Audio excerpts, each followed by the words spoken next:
बिस्मिल्लाहिर्रहमानिर्रहीम। अस्सलामुअलैकुम। पहले लेक्चर में हमने फोर्स के बारे में पढ़ा था, फिर Newton second law of motion पढ़ा था, फिर एक एक्सपेरिमेंट किया था।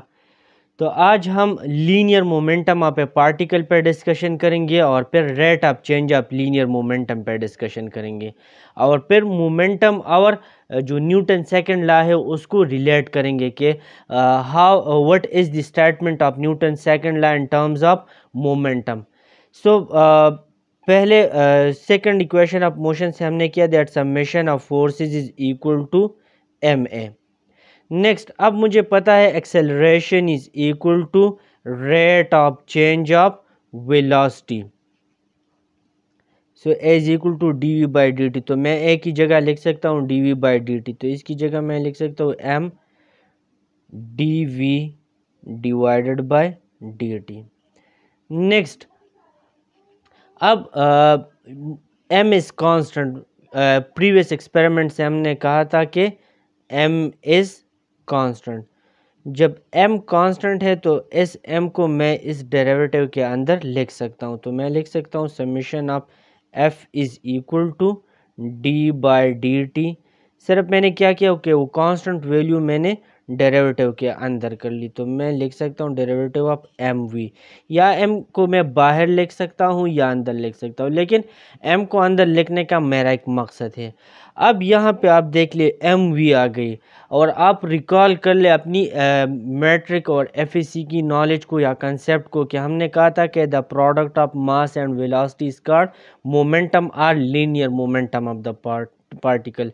सो ये जो डेरिवेटिव है एम वी, तो इसको मैं कहता हूँ मोमेंटम और लीनियर मोमेंटम। तो मैं यहाँ पे कहता हूँ वेक्टर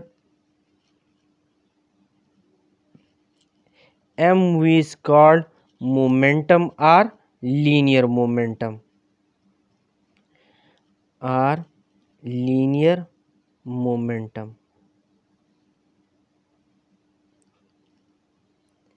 अब इसको मैं रिप्रेजेंट करूंगा एल से, और प्रीवियसली हम एफएससी लेवल पे इसको पी से रिप्रेजेंट करते हैं। ये आपकी मर्जी है, पी से रिप्रेजेंट करते हैं या एल से रिप्रेजेंट करते हैं। अच्छा, M is called momentum. Now this vector has the same direction as the velocity of the particle, because m जो है ये आपके पास स्केलर है, v जो है वेलोसिटी है, तो velocity is a vector quantity. So इसी वेक्टर क्वांटिटी की जो डायरेक्शन होगी वही आपकी मोमेंटम की डायरेक्शन होगी। सो इट्स डायरेक्शन, तो मैं कह सकता हूँ वेक्टर एम वी, तो इसकी डायरेक्शन के बारे में मैं लिख सकता हूँ that this vector has the same direction as his direction same as the velocity।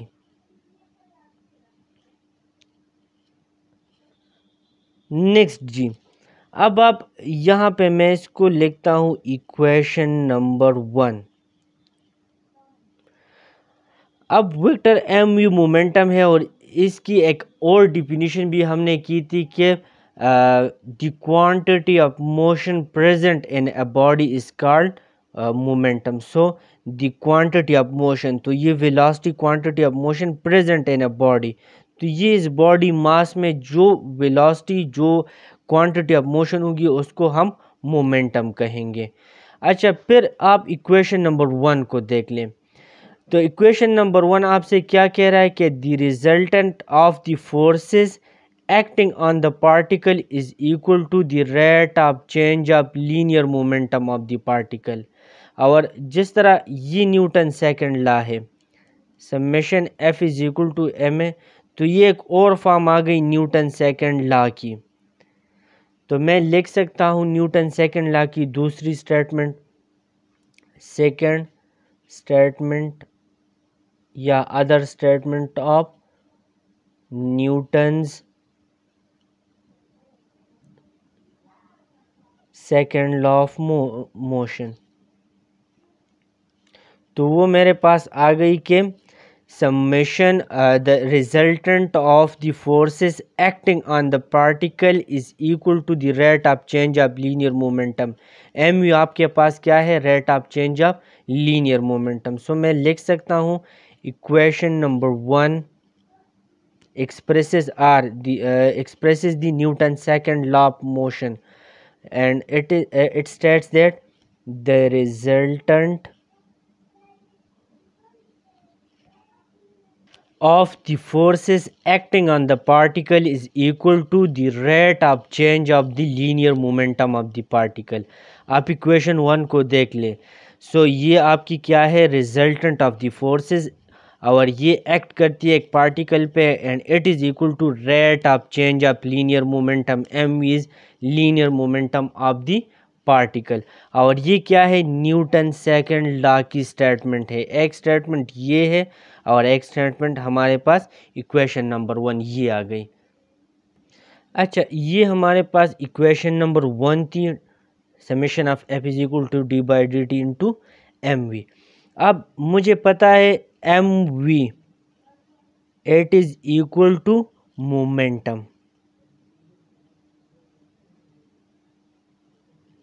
So L summation of forces, या मैं लिख सकता हूँ momentum is equal to L, और इसको मैं नाम देता हूँ इक्वेशन नंबर टू, कि L is equal to M V और momentum is equal to M V.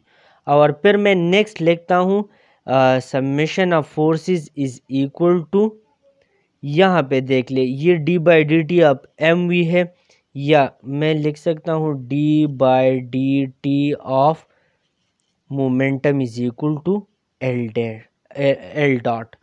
तो यहाँ पे मैं लिख सकता हूँ एल डॉट, क्योंकि एम वी की जो डेरिवेटिव एल की इक्वल है, एल की जो डेरिवेटिव है वो एल डॉट की इक्वल है। So derivative of L is L dot, या मैं L is equal to M V, तो एम वी की जगह मैंने एल लिख लिया, और फिर एल की डेरिवेटिव एल डॉट है, इसलिए मैंने लिख लिया summation of F is equal to L dot, और इसको मैं नाम देता हूँ इक्वेशन नंबर थ्री। अब एक बात आप नोट कर ले और आप याद भी रख ले कि इक्वेशन नंबर वन में जो मास है, इक्वेशन नंबर टू में जो मास है, इक्वेशन नंबर थ्री में जो मास है, तो ये मास आपके पास क्या है, it is constant. So it should be noted that the mass of the particle is assumed constant in all these three equations, that is equation number 1, equation number 2 and equation number 3. So equation one two और three को आप देख ले, तो यहाँ पे क्या होगा कि मास एम ऑफ द पार्टिकल जो है वो कांस्टेंट होगा। और ये अगर आपको एक्सपेरिमेंट याद हो जो प्रीवियसली हमने किया था प्रीवियस क्लास में, उसमें भी एम आपके पास F is equal to M A से एम कांस्टेंट आ रहा था, जब हमने डिफरेंट फोर्सेस की वैल्यू ली और डिफरेंट एक्सेलरेशन की वैल्यू ली, तो वहाँ से हमारे पास एक कांस्टेंट आ रहा था जो कि उस पार्टिकल की करेक्टरिस्टिक थी और उसको हमने एम का नाम दिया था। नाउ अगेन अब आप इक्वेशन नंबर वन को देख ले और इक्वेशन नंबर थ्री को देख ले। So here also you should not use it to solve problems involving the motion of the bodies which gain or lose मास।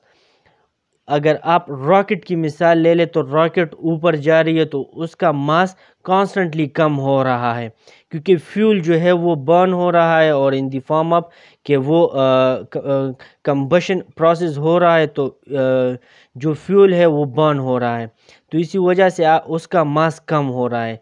इसलिए इक्वेशन नंबर वन या इक्वेशन नंबर थ्री आपने ख्याल रखना है कि आप अगर किसी रॉकेट या उस तरह रिलेटेड मासेस जो है कि उसका मास कम हो रहा है, तो आपने इन इक्वेशंस को वहाँ पे यूज़ नहीं करना है। ये इक्वेशन आप तब यूज़ करेंगे जब मास आपके पास कांस्टेंट हो। रॉकेट या इस तरह और चीज़ें हो गई जिसका मास कम हो रहा हो या मास ज़्यादा हो रहा हो, तो आपने इन दोनों इक्वेशंस को फिर उसकी एनालिसिस में यूज़ नहीं करना है। So to summarize, we can say that equation number 1 or equation number 3 should not be used to solve problems involving the motion of the bodies which gain or lose mass, such as rockets. Next, see the equation number 1. and from this equation number 1 we can see that the rate of change of the linear momentum mv0 only when summation f is equal to 0. अब m आपके पास constant है तो velocity या derivative of velocity उस time zero होगी जब आपके पास summation of F zero होगी. सो to summarize, I can state that the rate of change of the linear momentum mv is 0 when summation of f is 0. So from this equation number 1 it can be stated that the rate of change of the linear momentum mv is 0 only when summation of force is equal to 0. And from this statement now I can explain, or I can state the principle of conservation of linear momentum for a particle. Principle of conservation of linear momentum for a particle, and this principle of conservation of linear momentum for a particle states that if the resultant force acting on a particle is 0, then the linear momentum of the particle remains constant both in magnitude and direction. So principle of conservation of linear momentum की जो statement हो गई वो है कि अगर किसी particle पे रिजल्टेंट फोर्स जो है ज़ीरो है तो इट मींस के linear momentum of that particle वो कांस्टेंट होगा. कांस्टेंट बोथ इन मैग्नीट्यूड होगा एंड बोथ इन डायरेक्शन, कि उसका मैग्नीट्यूड भी सेम होगा और उसका डायरेक्शन भी सेम होगा. ये तब होगा जब इफ़ द रिजल्टेंट फोर्स जो है किसी पार्टिकल पे जो रिजल्टेंट फोर्स है वो ज़ीरो है. अब मैं unit of force in SI system and in US customary units, तो इसमें मैं यूनिट ऑफ फोर्स को डिफ़ाइन करता हूँ और यूनिट ऑफ मोमेंटम को डिफ़ाइन करता हूँ. सो एसआई यूनिट में मैं यूनिट ऑफ फोर्स की तरफ आता हूँ. तो एसआई सिस्टम इंटरनेशनल में इसका जो यूनिट है F is equal to M A. तो मास की यूनिट आपके पास है 1 kg और acceleration 1 metre per second square. So it is equal to 1 kg metre per second square and it is called newton. तो यहाँ पे इसको मैं न्यूटन कहता हूँ. नेक्स्ट यूएस कस्टमर यूनिट्स में इसकी क्या यूनिट है? US customary units. तो यूएस कस्टमरी यूनिट्स में एसआई में तो इसकी यूनिट जो है वो न्यूटन है. यूएस कस्टमरी यूनिट्स में इसकी यूनिट पाउंड है. तो पाउंड किस तरह आता है? तो F is equal to M A. तो 1 pound is equal to mass आपके पास 1 स्लग है और it covers a distance or displacement of acceleration of 1 foot per second square. तो ये 1 pound और 1 slug और 1 foot per second square है.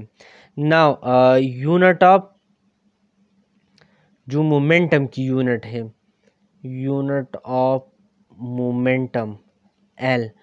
तो एसआई सिस्टम में क्या है? L is equal to M V. तो m हमें पता है kg, 1 kg और 1 metre per second. So its unit is 1 kg metre per second और kg metre per second. And in US customary units its unit is L is equal to M V. तो m आपके पास क्या है? Slug है, 1 slug and v is equal to 1 foot per second. So unit हो गया इसका slug into foot per second. अच्छा जी, Newton second law of motion हमने डिटेल में कर दिया, फिर उसको मोमेंटम के फॉर्म में भी लिख दिया.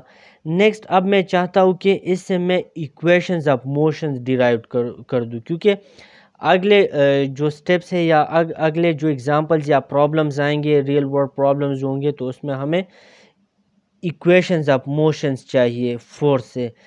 सो ये मेरे पास Newton second law of motion है. अब इसको मैं रेक्टेंगुलर कंपोनेंट्स के फॉर्म में लिखता हूँ. सो ये जो फार्मूला है या ये जो न्यूटन सेकंड लॉ है, तो मैं इसकी रेक्टेंगुलर कंपोनेंट्स लिखता हूँ, और वो ऑलरेडी हम कर चुके हैं कि रेक्टेंगुलर कंपोनेंट्स को या एक वेक्टर में रेक्टेंगुलर कंपोनेंट्स में किस तरह रिजॉल्व करूँगा। तो ये एक वेक्टर है, सो मैं लिख सकता हूँ summation of F X I plus F Y J plus F Z into K is equal to M, और फिर ये है आपके पास ए एक्स, क्योंकि एम आपके पास स्केलर है, और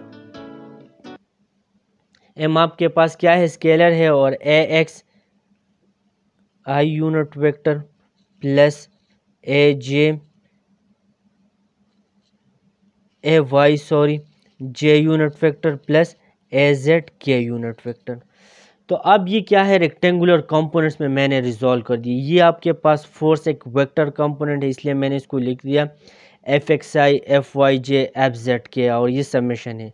फिर एम मेरे पास क्या है, कांस्टेंट है, तो मैंने उसको बाहर कर दिया, और एक्सेलरेशन जो कि एक वेक्टर है, इसको मैंने लिख दिया एक्स आई ए वाई जे ए जेड के।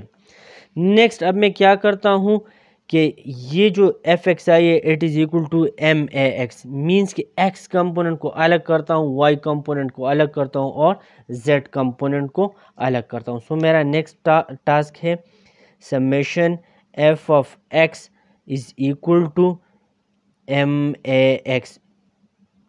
अब ये आपके पास वेक्टर फॉर्म में है। अब मैं इनकी स्केलर फॉर्म लिखता हूँ। So summation F of X is equal to M A X. Similarly जो वाई है, सो लिख सकता हूँ समेशन एफ ऑफ वाई, ये वाला जो है इट इज़ इक्वल टू, ये कंपोनेंट आपका इस कंपोनेंट के इक्वल है, फिर ये वाला वाई वाला एम ए वाई जे के इक्वल है, तो मैं लिख सकता हूँ एम ए वाई, और जेड वाला इस ए जेड के इक्वल है। So summation F of Z is equal to M A Z. Next अब मैं क्या करूँगा, ए एक्स की जगह मैं एक्स डबल डॉट लिख सकता हूँ, ए वाई की जगह वाई डबल डॉट लिख सकता हूँ, क्योंकि मुझे पता है acceleration is the double derivative of displacement, और इसकी जगह मैं जेड डबल डॉट लिख सकता हूँ। सो मैं क्या कर लूँगा, summation F of X, M अपनी जगह पे और ए एक्स की जगह X double dot, horizontal direction में जो डिस्प्लेसमेंट है या पोजीशन वेक्टर है, summation F of Y M Y double dot Y direction में जो है, और फिर summation F of Z M Z double dot. Next अब आपने क्या करना है, ये आपके पास इक्वेशंस ऑफ मोशन आ गए, एक्स की डायरेक्शन में, वाई की डायरेक्शन में, और जेड की डायरेक्शन में। अब आपने क्या करना है कि जिस तरह हमने प्रीवियसली एक प्रोजेक्टाइल की मिसाल ली थी, सिमिलरली यहाँ भी आप example of the motion of a projectile ले लें, और आप फिर क्या कर लें, रेजिस्टेंस ऑफ द एयर को नेगलेक्ट कर लें। तो फिर हम इक्वेशंस ऑफ मोशन को मालूम करेंगे कि एक्स हमारे पास क्या आएगा, एक्स डॉट क्या आएगा, और एक्स डबल डॉट क्या आएगा, मींस के डिस्प्लेसमेंट या पोजीशन वेक्टर क्या आएगी, वेलोसिटी क्या आएगी, और जेड क्या आएगी। सो मैं लिखता हूँ कि पहले मैं एयर को नेगलेक्ट करता हूँ, प्रोजेक्टाइल मोशन की मिसाल लेता हूँ, फिर एयर को नेगलेक्ट करता हूँ, और उसके बाद मैं क्या करूँगा कि जो एक्स और जेड है तो उनको नेगलेक्ट कर दूँगा, उनकी जो वेट है या जो फोर्स है उन पे उनको नेगलेक्ट कर दूँगा, क्योंकि जो आपका प्रोजेक्टाइल जा रहा है फॉर एग्जांपल यहाँ पे है, तो अब आप देख ले कि यहाँ प्रोजेक्टाइल अगर इस पोजीशन में तो इस पे सिर्फ एक फोर्स लग रहा है, और वो फोर्स है वेट का मींस के सिर्फ वो वाई कंपोनेंट वाला फोर्स इस पे लग रहा है, कोई एक्स कंपोनेंट नहीं है, कोई जेड कंपोनेंट नहीं है। इसलिए यहाँ पे मैं क्या कर रहा हूँ, जो एक्सेलरेशन है यहाँ पे, उसी एक्सेलरेशन को मैं यहाँ पे ज़ीरो लूँगा, इस एक्सेलरेशन को भी यहाँ पे ज़ीरो लूँगा, क्योंकि मास तो मैं ज़ीरो ले नहीं सकता। तो जो फोर्सेस है, अगर फोर्सेस एक्स और वाई की डायरेक्शन में ज़ीरो है, इट मींस एक्स और जेड की डायरेक्शन में ज़ीरो है, तो इट मींस कि यहाँ पे फोर्सेस ज़ीरो है, तो ये वाला कंपोनेंट ज़ीरो है, मास ज़ीरो नहीं है। अच्छा जी, पहला क्या कि take an example the motion of a projectile, motion of a projectile की मिसाल ले लें। If the resistance of the air is neglected the only force acting on the projectile is after it has been fired at its weight. जिस तरह previously मैंने कहा कि ये अगर प्रोजेक्टाइल है, अगर ये मैंने फायर कर दिया तो यहाँ पे अब एक्स या जेड की डायरेक्शन में कोई फोर्स नहीं है, जो भी फोर्स है वो अब इसका वेट है। सिमिलरली यहाँ भी वेट कंपोनेंट है, सिमिलरली यहाँ भी वेट कंपोनेंट है, और इसको मैं वेट माइनस डब्ल्यू जी ले रहा हूँ क्योंकि ये अगेंस्ट द ग्रेविटी जा रहा है। तो यहाँ पे देख ले कि जी जिस तरह ऊपर जा रहा है तो जी को मैं नेगेटिव ले रहा था, तो यहाँ पे वेट जो है वो नेगेटिव के टर्म में आएगा क्योंकि ये ऊपर जा रहा है, ग्रेविटी इसको नीचे पुल कर रही है जबकि ये ऊपर जा रहा है। अच्छा जी, so the equations defining the motion of the projectile are, कि यहाँ पे देख ले मैंने क्या कहा, यहाँ पे ये फोर्स ज़ीरो है, यहाँ पे ये फोर्स जो है ज़ीरो है, लेकिन ये फोर्स जो है it is equal to minus W G. So यहाँ पे अगर ये फोर्स ज़ीरो है इट मीन्स कि यहाँ पे आपकी एक्सेलरेशन ज़ीरो है, मास ज़ीरो नहीं हो सकती। तो यहाँ पे मैं कंक्लूड कर सकता हूँ यहाँ से कि यहाँ पे आपकी एक्स डबल डॉट या acceleration will be equal to zero. यहाँ पे क्या होगा, एफ वाई की जगह मैं माइनस डब्ल्यू पुट कर लूँगा, तो क्या हो जाएगा minus W is equal to M Y double dot. और फिर मैं क्या कर सकता हूँ, वाई डबल डॉट की वैल्यू मैं निकाल सकता हूँ, Y double dot is equal to minus W divided by M. Next मुझे पता है W is equal to M G, so minus M G divided by M, M के साथ कट जाएगा, सो वाई डबल डॉट आपके पास आ जाएगी माइनस जी।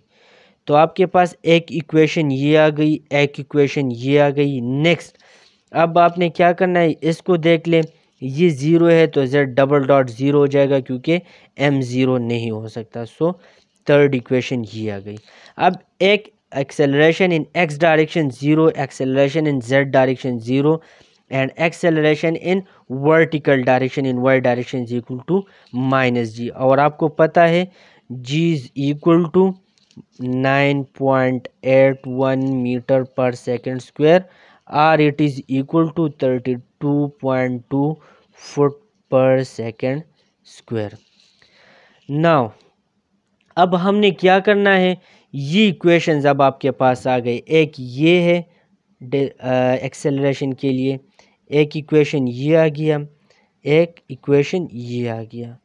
अब आपने क्या करना है कि इनको इंटीग्रेट करना है। जब मैं एक दफ़ा इसको इंटीग्रेट कर दूं, इंटीग्रेशन से मेरे पास आ जाएगा एक्स डॉट की वैल्यू, फिर मैं इसको इंटीग्रेट कर दूं तो आ जाएगा एक्स डॉट की वैल्यू, तो फिर इंटीग्रेट कर दूं तो एक्स आ जाएगा। मींस कि इसको एक दफ़ा इंटीग्रेट करने से मेरे पास velocity of the projectile at any instant आ जाएगी। सिमिलरली दो दफ़ा इंटीग्रेट करने से और लिमिट्स लगाने से मेरे पास डिस्प्लेसमेंट आर जो आपकी पोजीशन वेक्टर है वो of the projectile at any instant आ जाएगी। सिमिलरली यहाँ पे एक दफ़ा इंटीग्रेट कर दे तो वाई डॉट आ जाएगी, और फिर दो दफ़ा इंटीग्रेट कर दे तो डिस्प्लेसमेंट आ जाएगी इन वाई डायरेक्शन। सिमिलरली यहाँ पे भी आपके पास एक दफ़ा इंटीग्रेट करने से जेड डॉट आ जाएगा वेलोसिटी, और दूसरी दफ़ा इंटीग्रेट करने से आपके पास जेड आ जाएगा। सो ये तीन इक्वेशंस है, इन तीन इक्वेशन से आप क्या मालूम, velocity of the projectile at any instant मालूम कर सकते हैं, और आप फिर displacement of the projectile at any instant मालूम कर सकते हैं।